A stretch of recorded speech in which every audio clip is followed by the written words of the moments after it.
वसुदेवसुदं देवं कंसचाणूरमर्दनं देवकी परमानन्दं कृष्णं वन्दे जगद्गुरुं श्रीकृष्णं वन्दे जगद्गुरुम्। ॐ श्रीपरमात्मने नमः। श्रीमद्भगवद्गीता अथ सप्तदशोऽध्यायः। अर्जुन उवाच ये शास्त्रविधिमुत्सृज्य यजन्ते श्रद्धयान्विताः तेषां निष्ठा दुःखा कृष्ण स्वत्वमाहोरजस्तमः। श्रीभगवानुवाच द्रविता भवति श्रद्धा देहिनां सा स्वभावजा सात्विकी राजसी चैव तामसी चेति तां शृणु। सत्त्वानुरूपा सर्वस्य श्रद्धा भवति भारत। श्रद्धामयोऽयं पुरुषो यो यच्छ्रद्धः स एव सः। यजन्ते सात्विका देवान् यक्षरक्षांसि राजसाः प्रेतान् भूतगणां चान्ये यजन्ते तामसा जनाः। अशास्त्रविहितं घोरं तप्यन्ते ये तपोजनाः दम्भाहङ्कारसंयुक्ता कामरागबलान्विताः कर्षयन्तः शरीरस्थं भूतग्राममचेतसः मां चैवान्तः शरीरस्थं तान् विद्यासुरनिश्चयान्। आहारस्त्वपि सर्वस्य द्विविधो भवति प्रियः यज्ञस्तपस्तथा दानं तेषां भेदमिमं शृणु।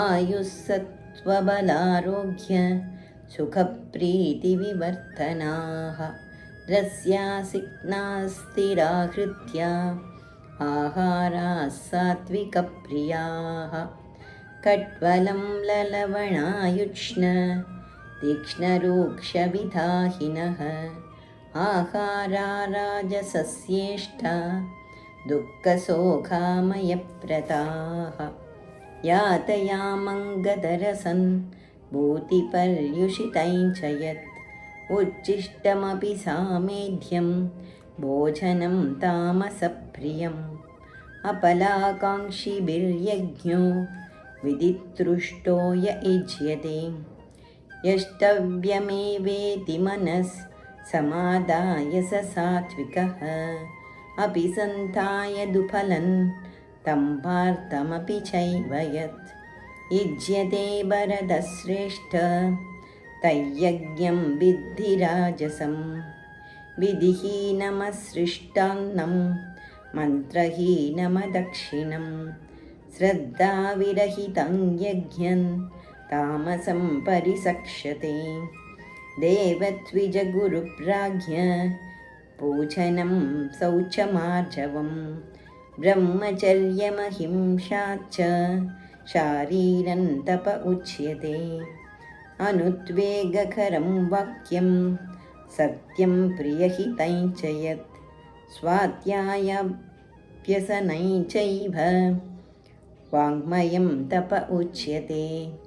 मनःप्रसादः सौम्यत्वं मौनमात्मनिविग्रहः भावसंशुद्धिरित्येतत् तपोमानसमुच्यते। श्रद्धया परया तप्तं तपस्तत्त्रिविधैः नरैः अपलाकाङ्क्षिभिर्युक्तैः सात्विकं परिसक्ष्यते। सत्कारमानपूजार्थं तपोदम्भेन चैव यत् क्रियते तदिह प्रोक्तं राजसञ्चलमध्रुवं मूढग्राहेणात्मनो यत् पीडया क्रियते तपः प्रस्योत्सादनार्थं वा तत्तामसमुदाहृतं तातत्व्यमिति यद्धानं दीयतेऽनुपकारिणे देशे काले च पात्रे च तद्धानं सात्विकं स्मृतं यत्तु प्रत्युपकारार्थं फलमुक्तिश्य वा पुनः दीयते च परिक्लिष्टं तद्दानं राजसं स्मृतम् अदेशकाले यद्दानम् अपात्रेभ्यस्य दीयते असत्कृतमवज्ञातं तद्दामसमुदाहृतम् ॐ तत्सदिति निर्देशो ब्रह्मणस्त्रिविधः स्मृतः ब्राह्मणास्तेन वेदाश्च यज्ञाश्च विहिताः पुरा तस्मादोमित्युदाहृत्य यज्ञदानतपक्रियाः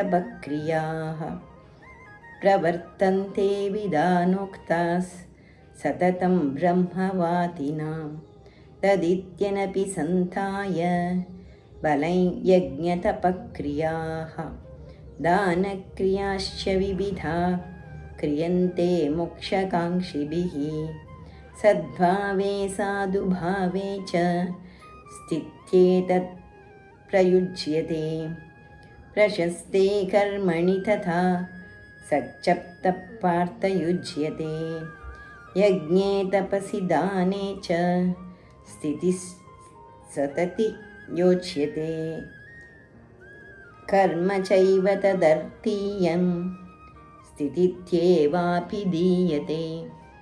अश्रद्धयाहुतं तं तपस्तप्तं कृतं च यत् असदित्युच्यते पार्थ न च तत्प्रेत्य नो इह। ॐ तत्सदिति श्रीमद्भगवद्गीतासु उपनिषत्सु ब्रह्मविद्यायां योगशास्त्रे श्रीकृष्णार्जुनसंवादे श्रद्धात्रविभागयोगो नाम सप्तदशोऽध्यायः। ॐ श्रीकृष्णार्पणमस्तु। योगेशं सच्चिदानन्दं वासुदेवं व्रजप्रियं धर्मसंस्थापकं वीरं कृष्णं वन्दे जगद्गुरुं श्रीकृष्णं वन्दे जगद्गुरुं। जय श्री कृष्ण।